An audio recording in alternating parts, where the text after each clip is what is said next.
I just remember like big, vast, like, what am I even talking about? You asked me about music and I'm talking about the road trips. Whew, shaking it out, baby. We're shaking it out. Hey everyone, I'm Romy Taylor and I'm here today with Groove Magazine to talk about my new EP, Human Nature. I followed your footsteps, followed the signs and Human Nature basically encompasses all feelings and instincts of love. It's a 4-track EP with the title track of the EP called Human Nature. And yeah, it's just about loving everything around you and seeing everything that is built from and by love. And it's in everything that we do and everything that I do. And it's so important to embrace that feeling in your everyday. And although it's a learning curve, I just feel like we should really strive to embrace it.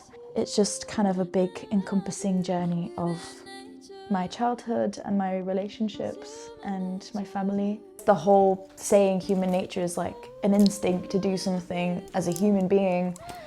And I guess it's instinct to love and instinct to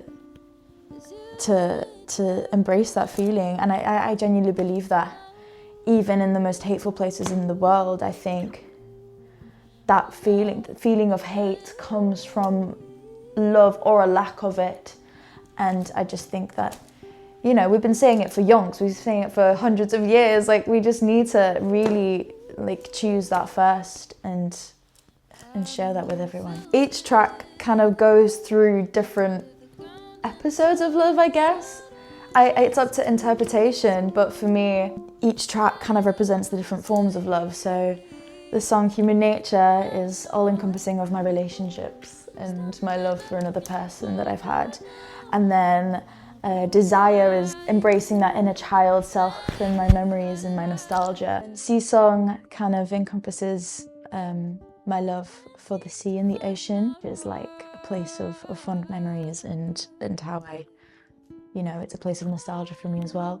And yeah, Close to Kin is about my mama and kind of just my appreciation for her and how much I feel she's a part of me and she's my best friend of all time. To get into a bit of like the nitty-gritty of it, I grew up in Spain, and when we were younger, my parents would take us house hunting because we were renting out a lot, but we used to look around for houses in the north and the south of Spain, and every weekend we'd go and sometimes we wouldn't even go to find a house necessarily, we'd just go to look at them.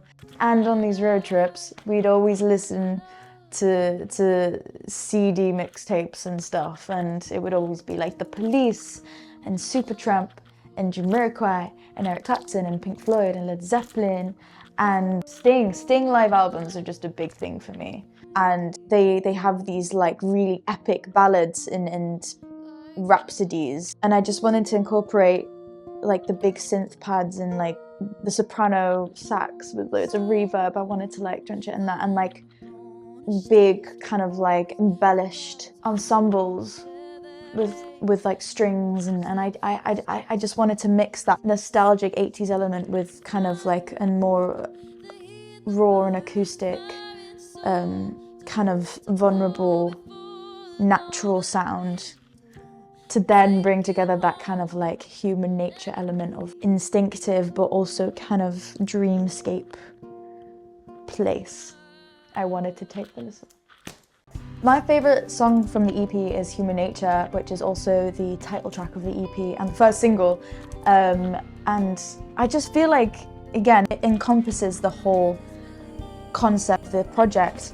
And I think it's just that one, it's my favourite song, that I just think it kind of does dynamically, it kind of goes through all the emotions I feel that I have, and it has, you know, it's kind of playful, but it's also so curious. My band are amazing because together we worked on this beautiful instrumental outro that kind of just swells, and like Nate Tozeloff's beautiful like soprano sax playing and the keys and the guitar parts that were written alongside that, and the airy drums and the beautiful, everyone just put like such a beautiful part in it, and the understanding that went into creating the track. It was just so special, and even I like will listen to the song and be like, I love this song, like I just love it. I listen to it all the time, I can't lie. And it's just, it literally is just my favorite song. And I think when I wrote it, I was in such a reflective mood last year,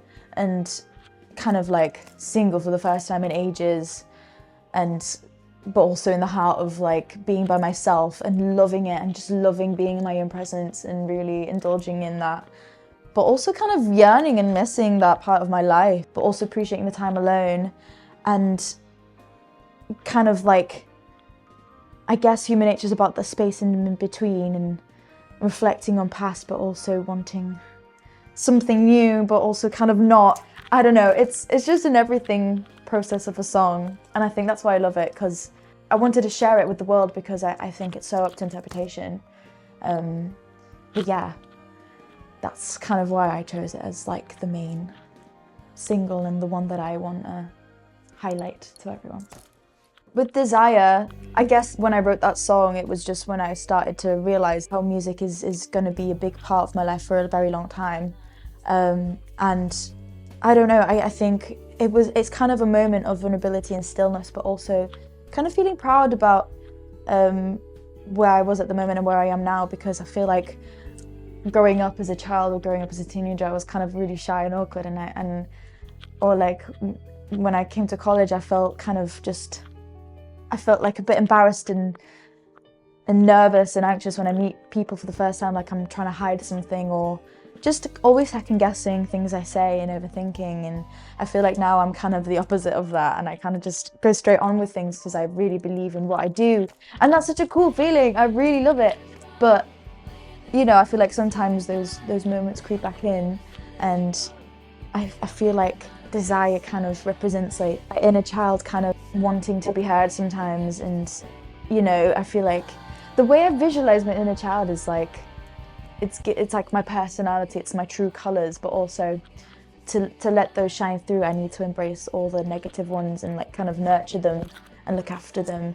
And I guess Desire explores like in abstract ways kind of the desire to be my true self, I guess, and like feel authentic and kind of embrace all like the points that I've reached to get to where I am now.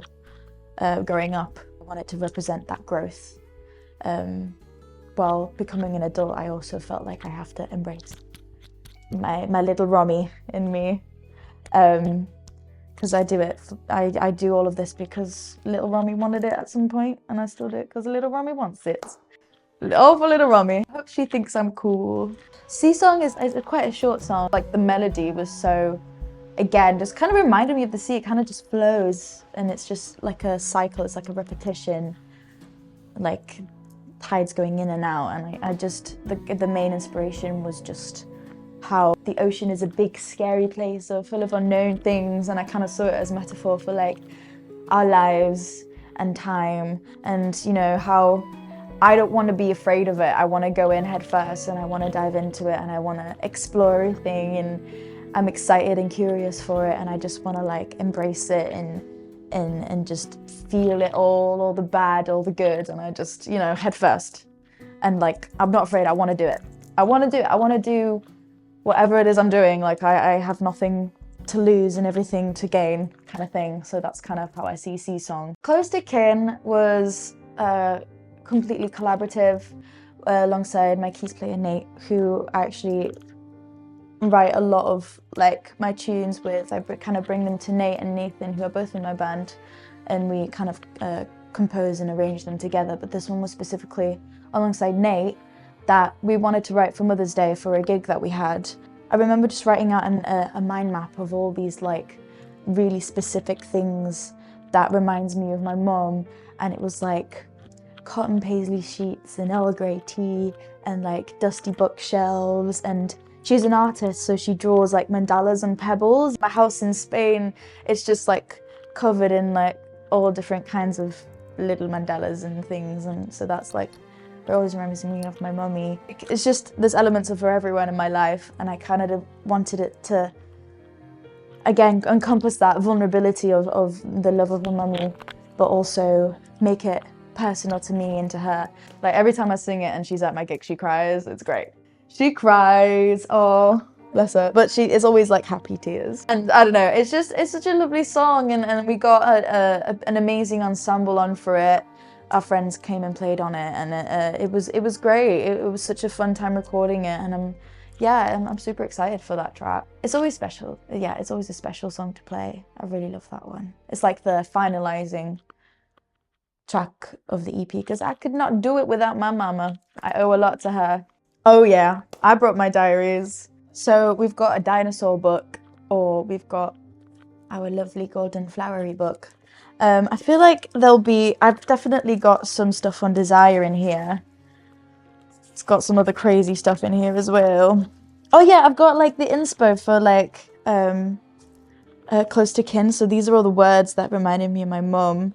Like, I don't know, cotton gingham skirts, plaited hair, wooden stools, jumping frilly socks, vanilla orange linen, green carpet, constellations, brown hair clips. I don't know, just little things and kind of comfortable things. And I've got like all the different, like, because originally it was like rainy day is on the news. I don't know, all the little things you do, where I know you'd be there too, and eventually like hand painted shelves with dusty books. And like, I don't know, I love songwriting, man. It's such a fun process. Oh yeah, and then here are the lyrics for Sea Song as well. And oh, that's so cool. I haven't actually revisited in ages. It's just so fun to see how like it comes together after some time. Well, basically all the EP is in here. I think Human Nature I wrote separately later on. This actually started off being like my music diary. So here I have like all my gig dates, and like sometimes I do a little gig review. I'm not gonna say which gig it was, but this is a gig I didn't really want to do. It felt a little bit pointless for us as a band, but was good as a backload for involvement at... I didn't enjoy my performance too much today. We only did a 3-song set, so I barely had a chance to get full of the flow of it. Wow, I'm so negative. Crazy. Today I feel a little bit musically mellow. Everything is fine, but not much more than fine. Okay. Wait, let's find like something a bit more interesting. I have my final page of this diary. To finish this final page of this beautiful notebook filled with memories, I'd like to leave a message to my future self. No matter where or who you are, no matter what the world looks like, remember the love for life you carry in your heart, the excitement and interest you find in people, which sometimes lives quietly in you. When you make it known, you make sure that they hear you. Even if they're wrong for you, you always stay true to your heart and soul, and they listen. Love your mother, love your family, love your friends. Forever love music. Never forget how being on stage makes you feel. Fight for that feeling. Don't let anything or anyone drag you down. Your truest love will always be yourself. Don't think that you can replace that even on your worst days. Don't let anyone take that away from you ever. And I was listening to No One in the World by Locust at that time, which is a great song. Oh my god, I was trying to like not to get a little bit too emotional in that, but yeah, that's crazy. I remember writing that in the park, I think. I was going through some shitty time. I believe in that still. That's so nice. I really hope that after you guys listen to Human Nature, if you do, and if you revisit it again, I hope you feel the yearn and the reminiscing that I put into it. And I hope it's slightly bittersweet.